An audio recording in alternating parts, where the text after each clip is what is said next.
na nagtatanong sa inyo kung kamusta na nga ba yung kakabukas na branch ng Menjo Korean House dito sa Arayat, Pampanga. Ganon pa rin talaga simula nung opening, tinatao at pinipilahan pa rin tayo. Kaya pag-uwi namin galing Japan, ang diretso agad namin ay dito sa branch namin na to. Bukod kasi doon, marami kami pinagmitingan at pinamigay na rin namin sa kanila yung mga pasalubong namin na galing Japan. Speaking of pasalubong, di ba natandaan nyo, mamimigay din ako sa inyo? Ngayong araw na kami pipili ni Bebo ng 5, basta nakashare ka, naksuta. For today's ganap nga, kinaumagahan nung nagising ako, ganito na yung look ng aming kusina. Maaliwalas, kitang-kita na ang labas, at talagang hindi na kami nagsisiksikan. Inasok na rin namin yung washing machine namin, at dito na rin nakatira ang mga pusa namin. Kaya sa mga susunod na vlog ko, mapapanood nyo na po ako sa cooking ina nyo.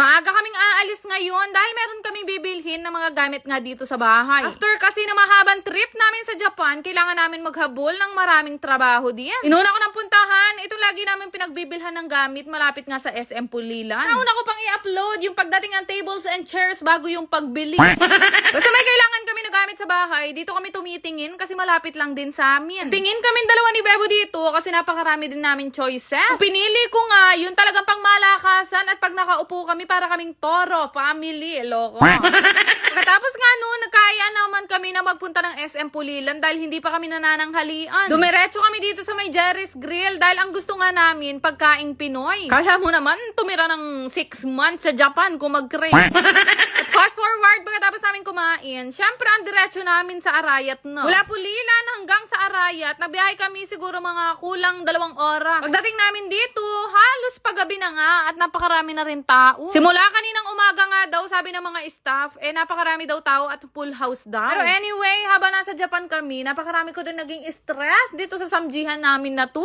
Kabi-kabila din kasi yung mga narinig namin ng mga complaints, concerns, and suggestion. Paulit-ulit ko naman sinasabi sa inyo, open na open akong tumanggap ng mga suggestion at concerns nyo. Kagaya nung mga nakaraan, merong mga nag-upload, nag-post, at alam ko naman at malinaw sa akin na hindi masama ang intensyon nila. May mga tao din talaga na na-disappoint sa pagkain dito sa Menjo. Kaya talagang kinausap ko sila, tinanong ko kung ano nangyari, kung ano dapat yung i-concern at i-suggest nila. Kaya after ko silang makausap, in-apply namin at nag-improve kami ng service. Isa na dyan yung saucer or dipping sauce na talagang yun ang madalas kong naririnig dito sa Arayat. Kaya ang ginawa namin ni Bebo, nagdagdag kami ng mga gamit para sa dipping sauce at tigi-tigisan na lahat ng customer. O diba, sabi ko sa inyo magsasuggest at magko-concern lang kayo personally sa akin. Kahit kasi dito sa page na ginagamit kong pang-vlog, nagbabasa ako syempre para ikabubuti yan ng restaurant namin. Pagdating din sa mga side dishes, may mga ilan-ilan na ang gusto talaga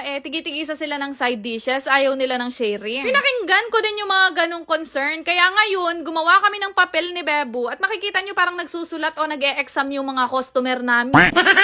Customer na din kasi ang magdi-decide kung ilang side dishes ang gugustuhin nilang ipalagay. Bahala kayo dyan magsiksika ng mga platito para kayo nagsusungka. Hindi ako maduming mag-isip sa mga tao. Kaya kung may i-concern kayo sa akin, huwag kayo mag-alala o huwag kayo mahiya sa akin dahil kakausapin ko kayo ng maayos. Pabolang-bolang lang talaga ako magsalita. Pero pagdating sa business, seryoso naman ako naksyuta. Yung mga staff din na nako-complain na nakasimangot, sabi ko sa kanila, isa pang complain na nakasimangot kayo, magugunot na kayo sa akin. Tsare! Kaya kinausap ko sila ng masinsinan, as in talagang puso sa puso. Na-appreciate ko lahat ng mga gustong mag-concern at mag-suggest sa amin. At least, di ba, para yun sa ikabubuti ng restaurant ko. Pero mabalik nga tayo sa kalagayan itong samjihan namin. Talaga naman kahit umaga't gabi, blockbuster tayo. May mga ilang-ilan na hindi nagugustuhan yung cheese, yung mga side dishes, o yung ibang mga pagkain natin. Pero okay lang yun kasi magkakaiba naman tayo ng panlasa. Hindi ko po kayo pinipilit na kumain sa amin. Piniplease ko lang po kayo. Charing! Basta may hindi kayo napansin na ibang kilos. Ay, Diyos ko, parang investigador. Tumawag lang po kayo sa 911. Kaya sa mga machichismis na wala na daw kumakain sa Menjo, bala kayo! Hindi po yun totoo. Alam yan ang mga kapitbahay namin. Tanungin nyo na lang yung guard sa labas namin. Kaya po hindi pa rin kami tumatanggap ng reservation. Dahil nagkakaroon pa rin po kami ng pila sa labas palagi. Kawawa naman yung mga pipila kung magpapareserve kayo through online. Kaya first come first serve pa rin po ang Menjo Korean House, Arayat branch. Ala, kung aliwa nga sabi kay Arayat, sobra kahilig mag-samji. Saka yung mga tao dito, sobrang babait nila, promise. Mga panahon kung nagsasuggest sila sa amin, hindi ko yung tinake as negative na naninira. Hindi ganun. Dahil pag ganun ang utak ko, hindi mag-i-improve ang negosyo namin. Sabi ko nga sa inyo bolang-bolang lang ako. Pero nagiging seryoso naman ako pagdating sa menu. Kaya maraming salamat po sa lahat ng mga araw-araw naming customer. Yung iba, ginawa na rugong maintenance ang Samji namin.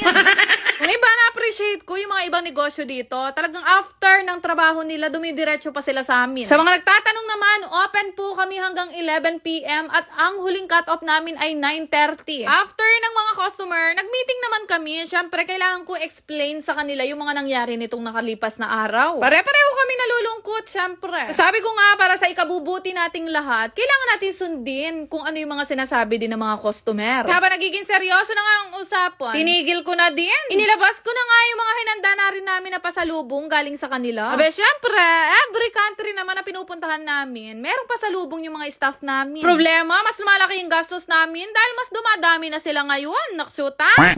Kaya naman kung umabot ka hanggang dito sa dulo ng video na to, i-comment mo na din kung anong pangalan mo at ilang taong ka na. Basta nakashare ka, pwede kang masama sa 5 pipiliin namin ng isang bultong pasalubong galing Japan. Mamimili kami hanggang alas 9 ng gabi.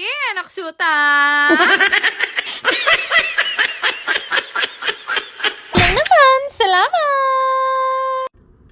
Wait! Gusto mo ba ng ayuda? Check mo dyan sa comment section.